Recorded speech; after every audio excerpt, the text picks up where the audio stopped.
इस लेक्चर में हम लोग क्वेश्चन में 29 को देख लेते हैं। देखिए इस क्वेश्चन में क्या कहा जा रहा है। A particle A having a charge 2 × 10⁻⁻6 coulomb is held fixed on a horizontal table.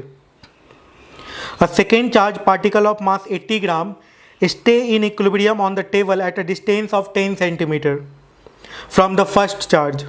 The coefficient of friction between the table and this second particle is mu का वैल्यू दिया हुआ 0.2. Find the range within which the charge of this second particle may lie. देखिए यहाँ पर मान लेते हैं कि चार्ज पार्टिकल, ये एक चार्ज पार्टिकल है, यहाँ पे एक चार्ज फिक्स है जो कि r डिस्टेंस पे रखा हुआ है। इस पे चार्ज q मान लेते हैं। देखिए ये दोनों एक दूसरे को यदि रिपेल करेगा, ठीक है, तो इस चार्ज का वैल्यू बढ़ाते जाइएगा तो इलेक्ट्रोस्टैटिक फोर्स भी बढ़ता जाएगा। जैसे जैसे q का वैल्यू बढ़ाइएगा इलेक्ट्रोस्टैटिक फोर्स भी बढ़ेगा, ठीक है। एक पॉइंट पे जाके जब इस चार्ज का वैल्यू मैक्सिमम हो जाएगा उस समय इस इलेक्ट्रोस्टैटिक फोर्स का value mu into normal reaction के बराबर होगा, coefficient of friction into normal reaction के बराबर हो जाएगा, है ना। और उस समय जब ये इलेक्ट्रोस्टैटिक फोर्स मैक्सिमम फ्रिक्शन को बैलेंस कर रहा है उस समय चार्ज मैक्सिमम होगा, ठीक है। इसका मतलब है 1/4πε0 Q/r²।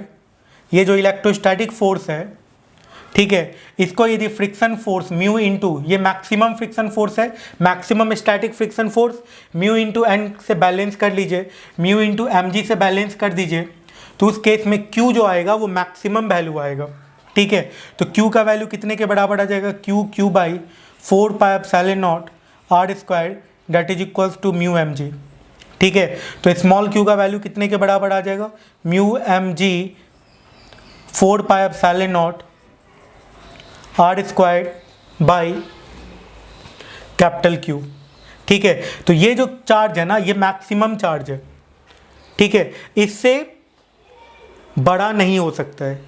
यदि इससे ज़्यादा इस पे चार्ज आ जाएगा तो ये स्लिप कर जाएगा। तो इस पे चार्ज का जो वैल्यू होना चाहिए वो बड़ा या बराबर होना चाहिए। इतना ही निगेटिव चार्ज से जैसे रिपल्सन के लिए हुआ है वैसे ही अट्रैक्शन के लिए भी हो सकता है, ठीक है ना। क्योंकि यदि अट्रैक्ट करेगा तो फ्रिक्शन बस अपोजिट डायरेक्शन में लगेगा, सारा कैलकुलेशन वैसे ही होगा।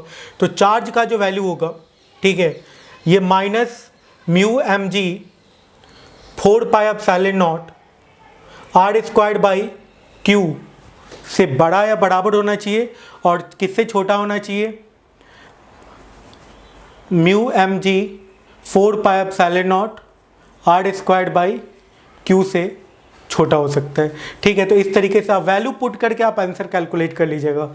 4πε0 का वैल्यू 1/9 × 10⁻9 पुट कीजिएगा, म्यू का वैल्यू दिया हुआ है, मास का वैल्यू दिया हुआ है, सेपरेशन दिया हुआ है, चार्ज दिया हुआ है, पुट करके आप कैलकुलेट कर लीजिएगा। Thank you.